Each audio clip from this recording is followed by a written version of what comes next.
फैसला किया था कि जिनके पास खेती की जमीन है, किसान है, उनको 1 एकड़ पे 5,000 रुपया सालाना अतिरिक्त दिए जाएंगे। 5 एकड़ तक 1 एकड़ पे 5,000। लेकिन जब से सरकार आई, इसने वो 5,000 रुपया देना बंद कर दिया। 5 एकड़ है तो 25,000 रुपया सालाना तक मिलते हैं। मैं आज आपसे ये कहने आया हूं, फिर से भारतीय जनता पार्टी की सरकार आई तो प्रति एकड़ 5,000 रुपया फिर से किसान को दिए जाएंगे। किसान सम्मान निधि मिलेगी 6,000 रुपया, उसके अलावा 5,000 रुपया एकड़ और, जो हेमंत सोरेन की सरकार ने बंद कर दिए। बालू के बारे में मैं आपको आश्वस्त करने आया हूं, हमारी सरकार लाई है भारतीय जनता पार्टी की, मकान बनाने बालू फ्री कर दी जाएगी, कोई पैसा नहीं लगेगा। मेरे गरीब बहनों और भाइयों, मैं प्रधानमंत्री नरेंद्र मोदी जी की सरकार में ग्रामीण विकास मंत्री भी हूं। आप बताओ भाई और बहनों, हर गरीब के पास पक्का मकान होना चाहिए कि नहीं होना चाहिए? जोर से बोले, होना चाहिए कि नहीं? मैं इस विभाग का मंत्री हूं। अभी नया सर्वे हम चालू कर रहे हैं। हेमंत सोरेन की सरकार में गरीबों के मकान नहीं बने। नाम अबुआ आवास योजना जरूर रख दिया, लेकिन किसी को आवास नहीं मिला। प्रधानमंत्री नरेंद्र मोदी जी के आशीर्वाद से हमारे वो भाई बहन जिनका कच्चा घर है, उनको पक्का घर बना के दिया जाएगा। कोई पक्के मकान के बिना नहीं रहेगा। किसान भाइयों, हम दिन और रात मेहनत करते हैं। धान की फसल किसान अपने पसीने से सींचता है, लेकिन यह धान मिट्टी के मोल बिक रही है। बगल में हमारे छत्तीसगढ़ में भारतीय जनता पार्टी की सरकार है। उड़ीसा है, उड़ीसा में भारतीय जनता पार्टी की सरकार है। यहां हेमंत सोरेन की सरकार धान खरीदती नहीं है, मिट्टी के मोल बिक रही है 2,300 रुपया क्विंटल। वो भी ढंग से कोई खरीदने वाला नहीं, सरकारी खरीद होती नहीं है। लेकिन भाजपा की सरकार लाइए, छत्तीसगढ़ की तरह 3,100 रुपया क्विंटल आपका धान खरीदा जाएगा। एक एक दाना धान का हम खरीदेंगे। मैं मध्य प्रदेश का 4 बार मुख्यमंत्री रहा हूं। मध्य प्रदेश में जो प्रगति और खुशहाली आई है वो किसी से छुपी नहीं है।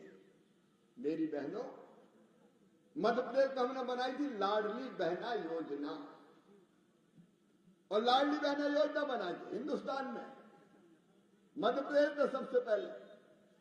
मेरी गरीब बहनों की जिंदगी बदलने की कोशिश की थी। मेरी गरीब बहन अगर 500,000 रुपए की जरूरत भी पड़ जाए तो कई बार मजबूर हो जाती थी, लोगों के सामने हाथ फैलाने पड़ते थे। कई बार मांगने पे भी पैसा नहीं मिलता था। और तब मध्य प्रदेश में हमारे मन में यह विचार आया था कि काश हर एक बहन का अपना खाता हो, बैंक में खाता हो, अकाउंट हो, और उस अकाउंट में हर महीने पैसा आए तो मेरी गरीब बहनों को कहीं पैसा मांगने की जरूरत ना पड़े। अगर बच्चे को कॉपी किताब की जरूरत पड़े तो दिला दे, उसको किसी सामान की जरूरत पड़े तो दिला दे। बहनें मजबूर नहीं होना चाहिए। क्यों बहनों की आंखों में आंसू रहे? क्यों मेरी बहनें दूसरों के सामने हाथ फैलाए? और जब मध्य प्रदेश में योजना बनी लाडली बहना योजना, नाम जरूर सुना होगा आपने मध्य प्रदेश की लाडली बहना योजना का। मुझे कहते हुए खुशी है कि मध्य प्रदेश में कई महीनों से बहनों के खाते में पैसा जा रहा है, जो बढ़ के 3,000 रुपया महीना तक जाएगा। मध्य प्रदेश में हम पैसा दे रहे हैं। और मध्य प्रदेश में मेरी बहनों से योजना बनाने के बाद मैंने पूछा कि बताओ बहनों, इस योजना से तुम्हारी जिंदगी में क्या फर्क आया? तो मेरी बहनों ने मुझे बताया कि भैया घर में ही हमारी इज्जत बढ़ गई है। आजकल घर में पूछ परख होती है। अब तो सास भी पूछती सासू माँ कि बहू कैसी हो, रोटी में घी लगाया कि नहीं लगाया। और कई बहनों ने कहा कि आजकल तो पतिदेव भी ढंग से बोलते हैं हमारे साथ। कहते हैं पप्पू की मम्मी क्या हाल है, पैसा आगे कि नहीं आए। उन्होंने कहा घर में ही हमारी इज्जत बढ़ गई। और उन बहनों ने पैसा फालतू खर्चा नहीं किया। कई बहनों ने सिलाई मशीन खरीद ली, किसी ने चाय का गुमटी लगा ली, किसी ने सब्जी की गुमटी लगा ली, छोटी मोटी दुकान खोल ली और उस पैसे से उनने नियमित आमदनी प्राप्त करना शुरू कर दी। उनकी जिंदगी बदल गई। वो लाडली बहना योजना थी। आज कई राज्य अपनाने की कोशिश कर रहे हैं, लेकिन याद करो मेरी बहनों, जेएमएम की सरकार ने, हेमंत सोरेन की सरकार ने जब पिछला चुनाव लड़ा था तब वादा किया था कि 2000 रुपया चूल्हा खर्च हर बहन को दिया जाएगा। 5 साल पहले कहा था चुनाव के पहले। मैं पूछता हूं मेरी बहनों, क्या 2000 रुपया 5 साल चूल्हा खर्च के लिए मिला? बोल के बताओ ना, मिला क्या? नहीं मिला। 5 साल भूल गए। जब चुनाव आया तो फिर बहनें याद आई और 1 महीना पहले 1000 रुपया बोले हम डाल रहे हैं मैया सम्मान। अरे इससे बड़ा माओ का अपमान हो नहीं सकता। आप बताओ 5 साल अगर 2-2 हजार मिलते तो कितने होते भैया? कितने होते? हिसाब लगाओ आरती।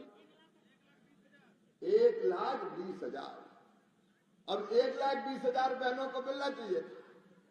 मिलेंगे कितने? 2,000। फिर तो चुनाव हो जाएंगे। चुनाव देख के ये पैसे डाल रहे हैं। चुनाव के पहले भूल गए।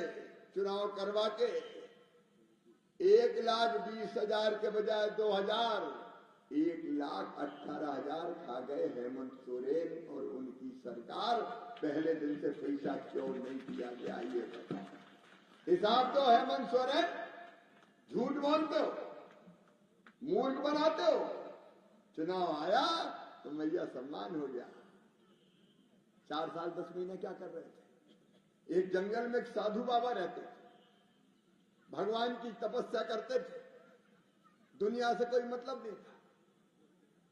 उस जंगल में कई पक्षी भी थे, तो साधु बाबा उन पक्षियों को दाना भी डालते थे। दाना डालते थे तो पक्षी आके दाना चुगते थे।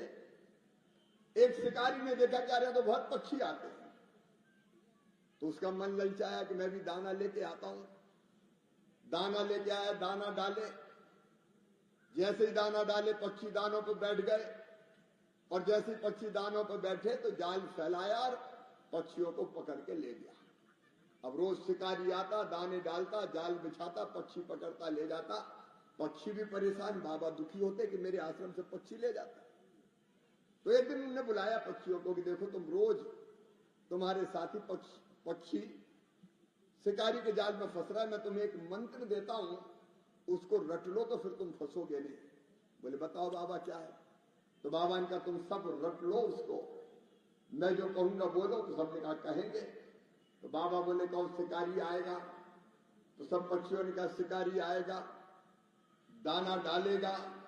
तो सबने कहा दाना डालेगा। जाल बिछाएगा। तो सबने कहा जाल बिछाएगा। हम नहीं फंसेंगे। तो सबने कहा हम नहीं फंसेंगे। अब पक्षी गाने लगे शिकारी आएगा, दाना डालेगा, जाल बिछाएगा, हम नहीं फंसेंगे। दूसरे दिन शिकारी आया, पक्षी फिर चिल्लाए शिकारी आएगा, दाना डालेगा, जाल बिछाएगा, हम नहीं फंसेंगे। शिकारी का दाव लगेगा नहीं, लेकिन फिर सोचा दाना डाल के तो देखते। दाना डाल दिए, पक्षियों ने दाना देखे और फिर दाने की तरफ बढ़ने लगे और बढ़ते बढ़ते भी कह रहे थे शिकारी आएगा, दाना डालेगा, जाल बिछाएगा, हम नहीं फंसेंगे। और ये कहते कहते दानों पे बैठ गए। जैसे ही दाना चुगने दानों पे बैठे तो फिर शिकारी ने जाल बिछाया, सब पक्षी फंस गए, लेकिन जाल में फंसे फंसे फड़फड़ा के कह रहे थे शिकारी आएगा, दाना डालेगा, जाल बिछाएगा, हम नहीं फंसेंगे। मेरे बहनों और भाइयों, 4 साल 10 महीना नहीं आया, लेकिन चुनाव आया तो हेमंत आएगा, दाना डालेगा, पैसा डालेगा, जाल बिछाएगा। अरे फंसोगे तो नहीं, अरे फंसोगे तो नहीं। अब ये फंसाने आए, मैं आपसे ये कहने आया हूं, चिंता मत कीजिए मेरी बहनों, सरकार बनने के बाद पहले महीने से ही दुगनी राशि जितने हेमंत सोरेन की सरकार दे रही है, दुगनी राशि उससे आपके खाते में डाली जाएगी। ये मामा का वचन है, मामा का। और मध्य प्रदेश में कई वर्षों से मैं कर रहा हूं, भारतीय जनता पार्टी की जहां सरकार है, महाराष्ट्र में हम बहनों के खाते में पैसा डाल रहे हैं, छत्तीसगढ़ में हम बहनों के पैसा खाते में पैसा डाल रहे हैं, उड़ीसा में हम बहनों के खाते में पैसा डाल रहे हैं। और केवल एक बार नहीं डालेंगे, त्योहार पे अलग से पैसा और दिया जाएगा, ताकि मेरी बहनें ढंग से अपना त्योहार मना पाए, आनंद के साथ त्योहार मना पाए। मेरी बहनों, तुम्हारी जिंदगी बदलना है, जिंदगी। और ये एक बात और, प्रधानमंत्री नरेंद्र मोदी जी ने योजना बनाई, उसका भी मंत्री मैं ही हूं, लखपति दीदी योजना। मेरी बेटियां यहां बैठी है, मेरी बहनें यहां बैठी है। हमारी कल्पना है मेरी बहनों कि हर बहन लखपति होना चाहिए, मतलब उसकी आमदनी हर साल 1 लाख रुपया से ज्यादा होना चाहिए। बताओ, कोई गरीब रहना चाहती है क्या? जोर से बताओ, रहना चाहते हैं क्या?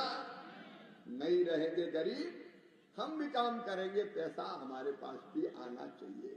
उस दिन महिला सेल्फ हेल्प ग्रुप बनाए जा रहे हैं। प्रधानमंत्री का संकल्प है 3 करोड़ लखपति दीदी बनाने का, और मैं ही उस विभाग का मंत्री हूं। मेरी बहनों, मैं विश्वास दिलाता हूं, झारखंड की धरती पर भी हर बहन को स्वयं सहायता समूह के माध्यम से, आजीविका मिशन के माध्यम से हम लखपति दीदी बनाएंगे, ताकि उसकी जिंदगी बेहतर बने, उसकी जिंदगी अच्छी बने। मेरे नौजवान बेटा बेटियों, घोषणा की गई थी 5 साल पहले, 5 लाख नौकरी दूंगा, ये हेमंत सोरेन कहते, जेएमएम ने कहा 5 लाख नौकरी, और नहीं तो 5,000 और 7,000 रुपया बेरोजगारी भत्ता। बताओ मेरे नौजवान मित्रों, बेटा बेटियों, मिली नौकरी क्या? अरे मिली क्या? और 5 और 7,000 रुपया महीना मिला क्या? ठेंगा दिखा दिया हेमंत सोरेन ने। बीच में कुछ नहीं, जब चुनाव आए तो फिर कहा कि सिपाही की भर्ती हो रही है, जाओ दौड़ो 10 किलोमीटर। कितने किलोमीटर दौड़ाया? 10 किलोमीटर। अरे भैया, आज के जमाने में क्या सिपाही 10 किलोमीटर पकड़ने दौड़ता है क्या? कहीं कोई 10 किलोमीटर दौड़ाने की जरूरत नहीं क्या? 4 साल 10 महीना भर्ती नहीं। अब चुनाव आए तो सोचा दौड़ाते रहो, भर्ती तो कुछ करना नहीं, 2-3 महीना इसी में निकल जाएंगे, तब तक चुनाव आ जाएंगे। तो बच्चों को ऐसा दौड़ाया कि घर से तो अपनी माँ से कह के आए थे कि माँ, हम जा रहे हैं, सिपाही की भर्ती हो रही है, पुलिस की वर्दी पहन के आएंगे। लेकिन कई उनमें से ऐसे थे, ऐसा दौड़ाया कि पुलिस की वर्दी तो नहीं मिली, कफन ओढ़ के घर वापस लौटे, उनकी लाशें पहुंची मेरे बहनों। 4 साल 10 महीना तुम क्या कर रहे थे? जब तुमने 10 किलोमीटर दौड़ाए, कितने बच्चों को नौकरी मिली, कोई बताए? ये हादसा नहीं, ये हत्याएं हैं हेमंत सोरेन, और इस पाप से तुम बच नहीं सकते। यहां का नौजवान तुम्हें कभी माफ नहीं करेगा। ऐसी दौड़ लगवाता है। और पेपर लीक हो रहे। पेपर लीक मतलब पहले ही पता चल जाता है परीक्षा में क्या है। चले इंटरनेट बंद करो, इंटरनेट बंद, उसके बाद भी पेपर लीक। ये जेएमएम झारखंड मुक्ति मोर्चा नहीं है, पेपर लीक मोर्चा बन गया है। पेपर लीक हो रहे, बच्चों का भविष्य बर्बाद करने की कोशिश की जा रही। मैं आज पूरे जिम्मेदारी के साथ यह कहने से सही में आया हूं, मेरे बच्चों, 2,87,400 पद रिक्त हैं सरकार।